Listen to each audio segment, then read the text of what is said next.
লখিমপুৰ জিলাৰ গড়চিগা ট্ৰাইবেল উচ্চতৰ মাধ্যমিক বিদ্যালয়ৰ 2025-2026 বৰ্ষৰ নৱাগত আদৰণি সভা, কৃতি ছাত্ৰ-ছাত্ৰী সম্বৰ্ধনা আৰু ঐৰাম মিলি বঁটা প্ৰদান অনুষ্ঠান আজি অনুষ্ঠিত হৈ যায়। অধ্যক্ষ মাইনুল হকে সভাপতিত্ব কৰা নৱাগত আদৰণি সভাত নিৰ্দিষ্ট বক্তা হিচাপে উপস্থিত থাকি এডিকে উচ্চতৰ মাধ্যমিক বিদ্যালয়ৰ প্ৰাক্তন অধ্যক্ষ সাহিত্যিক নিৰণ কুমাৰ বৰাই ছাত্ৰ-ছাত্ৰীসকলক জীৱনৰ লক্ষ্য স্থিৰ কৰি অধ্যৱসায় আৰু প্ৰবল ইচ্ছাশক্তিৰে আগবাঢ়ি যাবলৈ আহ্বান জনায়। লগতে ব্যক্তিত্বৰ বিকাশ ঘটাবলৈ আৰু সুচৰিত্ৰ গঠন কৰিবলৈ আহ্বান জনায়। প্ৰাক্তন শিক্ষক কুশ কুমাৰ চৰকাৰ, বিষয় শিক্ষক মাধৱ পেগু আৰু পোৱাল গগৈয়ে, সমাজকৰ্মী ৰঞ্জিত দলে আৰু নেপোলিয়ন দলে আৰু বিদ্যালয় পৰিচালনা সমিতিৰ সভাপতি যোগেন দৰসীয়ে সভাত বক্তব্য ৰাখে। সভাত 2025 বৰ্ষৰ হাইস্কুল শিক্ষান্ত পৰীক্ষা আৰু উচ্চতৰ মাধ্যমিক চূড়ান্ত পৰীক্ষাত বিদ্যালয়ৰ পৰা সুখ্যাতিৰে উত্তীৰ্ণ সৰ্বমুঠ 33 গৰাকী ছাত্ৰ-ছাত্ৰীক একোখন গামোচা আৰু মানপত্ৰৰে সম্বৰ্ধনা জনোৱা হয়। প্ৰতি বছৰে হাইস্কুল শিক্ষান্ত পৰীক্ষাত বিদ্যালয়ৰ পৰা সৰ্বোচ্চ নম্বৰসহ উত্তীৰ্ণ হোৱা পৰীক্ষাৰ্থীগৰাকীক সমাজকৰ্মী প্ৰয়াত ঐৰাম মিলি সোঁৱৰণত তেওঁৰ পৰিয়ালবৰ্গই প্ৰদান কৰি অহা ঐৰাম মিলি বঁটা এই বছৰ ছাত্ৰী আৰাধনা পাতিৰক প্ৰদান কৰা হয়।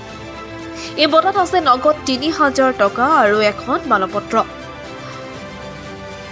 উচ্চতৰ মাধ্যমিক চূড়ান্ত পৰীক্ষাত 90% নম্বৰসহ কৃতিত্বৰে উত্তীৰ্ণ ছাত্ৰী উম্মে চালমাকো সভাত বিশেষভাৱে সম্বৰ্ধনা জনোৱা হয়। সভাত ছাত্ৰ-ছাত্ৰীসকলে বিভিন্ন গীত নৃত্য পৰিৱেশন কৰে। লখিমপুৰৰ পৰা জুলফিকাৰ আলীৰ সহযোগত তাজমিন চুলতানৰ ৰিপৰ্ট, আছাম নিউজ 24।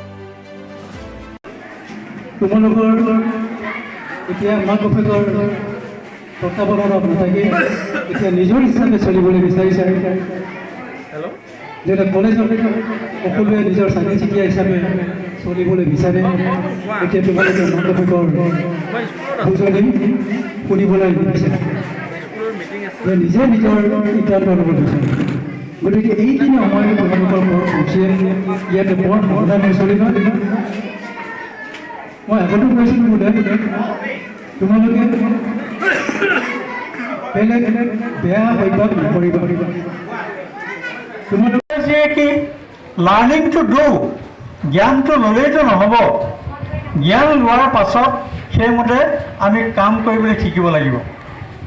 সৰুক স্নেহ কৰিবা, ডাঙৰক ভক্তি কৰিবা, সদায় সঁচা কথা ক'বা। এই জ্ঞানটো আমি পালোঁ, কিন্তু কৰ্মটো কৰিব লাগিব। আমি এটা কথা বাৰু চাওঁনে, তোমালোকে তেনেকৈ কেতিয়াবা মন কৰানে যে তোমালোকে থকা তোমালোকৰ প্ৰতিবেশী যিকেইজন বন্ধু বা বান্ধৱ আছে, আমাৰ দহু আঙুলি যিদৰে সমান নহয়, ঠিক তেনেকৈ তেওঁলোকৰো আৰ্থিক অৱস্থা নিশ্চয়কৈ সমান নহয়।